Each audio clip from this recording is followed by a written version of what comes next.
الأفكار النمطية وغير الصحيحة إن الشيخ ده بيطلع الجن والعفاريت وبيجلب الحبيب وبيرد المطلقة وبيفسر الأحلام.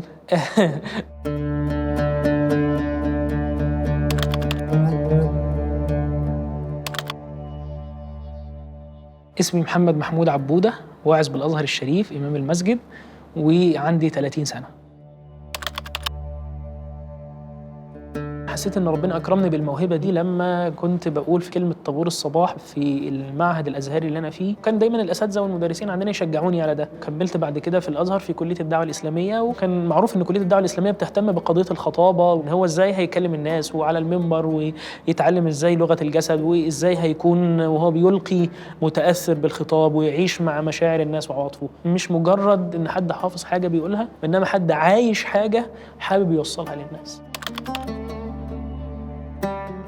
الرجل يتكلم بالكلمة من رضوان الله لا يلقي لها بالا تدخله الجنة، وبرضه الرجل يتكلم بالكلمة من سخط الله لا يلقي لها بالا تهوي به في النار 70 خريف. كلمة شديدة الخطورة والتأثير، فطالما ان انا بقيت مؤثر في حياة حد، دي بتخلي عندي حالة من حالات المسؤولية الشديدة جدا جدا جدا، لأن الكلمة ممكن تصلح واحد وممكن توقعه في حيرة.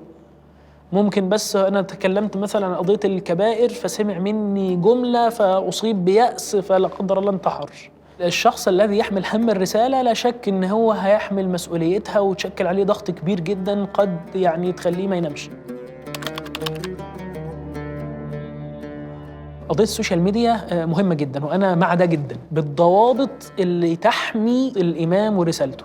قضية العوم على الترند ده في حد ذاته قضية خسرتنا كتير. ما يكون إن أنا ألعب على الترندات وأخوض مسائل جدلية علشان أجيب لايكات ومشاهدات وكذا، فدي قضية في حد ذاتها بشوف إن ضررها قد يكون أكتر. أكتر الأسئلة اللي بتواجهنا تقدر تقول مسائل الطلاق والزواج والمشاكل الأسرية، ده رقم واحد. مثلا الواحد بيسألني ان مراته بتضربه فهل يطلقها ولا ما يطلقهاش. يعني بعض البنات او بعض السيدات يعني سألت ان والدها حرمهم هم من الميراث كبنات وادى الميراث كله لاولادهم. يعني فانا استغربت ان هو ليه عمل كده مع ان البنات مثلا اكثر احتياجا. فحسيت ان الموضوع بقى فيه شوية خلل في المفاهيم.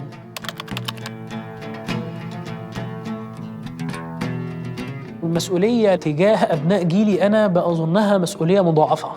مسؤولية مضاعفة لجيل عاش فترات زمنية متباينة وملخبطة جدا، سواء على المستوى الاقتصادي أو على المستوى السياسي أو على المستوى حتى الديني والفكري. فدي مسؤولية مهمة جدا. المسؤولية التانية منوطة كمان إن احنا هنسلم الراية لجيل ممكن يكون عاش معانا جزء من هذه الأحداث وممكن يكون معاش، أو بناء عليه هو ما شافش إلا الجزء السيء، ما شافش إلا جزء القتل والذبح والاعتداء وهدم الدول والكذا وكذا. فالجيل اللي احنا هنسلمه الراية بعدنا ده لازم إن احنا نحاول إن احنا نوصل له هذه الراية كما استلمناها. احنا استلمناها بيضاء نقية. مش هقول الدين سبب، ماشي كده، وإنما الفهم الخاطئ لنصوص الدين سبب. النصوص الدينية مطاطة جدا، وبناء عليه المتطرف لا هيلاقي ما يخدمه.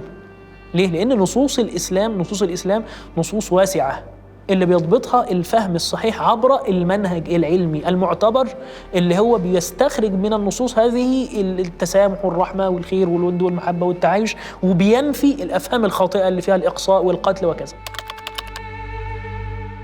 كان في خطاب ديني غير متزن، كان في خطاب ديني خارج عن الوسطية، كان موجود ومحدش يقدر ينكر ده. لكن لما أصبحت المواضيع في نصابها، أصبح الخطاب الديني اللي بيصدر مثلا عن أئمة مصر الآن خطاب متزن إلى أبعد درجات الاتزان.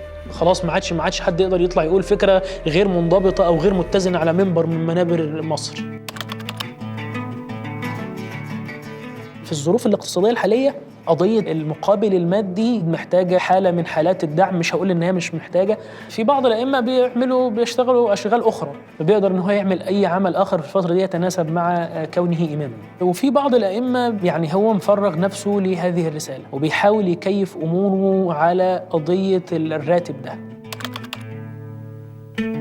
أهالينا وأبائنا في القرى والأرياف بيحبوا أنهم يكون عالم دين، على عكس مثلا طبيعة الحياة التجارية والاقتصادية في المدن تخلي الناس ما تهتمش قوي بالقضية دي.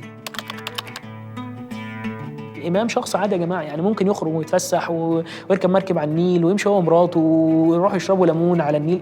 يعني طبيعي يا جماعة أنا بعمل كده وزمايلي بيعملوا كده، ولازم أصل ده إن لأهليك عليك حق وبدنك عليك حق، وإحنا لو ما خدناش الفرصة دي أنت مش هتقدر ترجع للناس تاني بنفس الطاقة.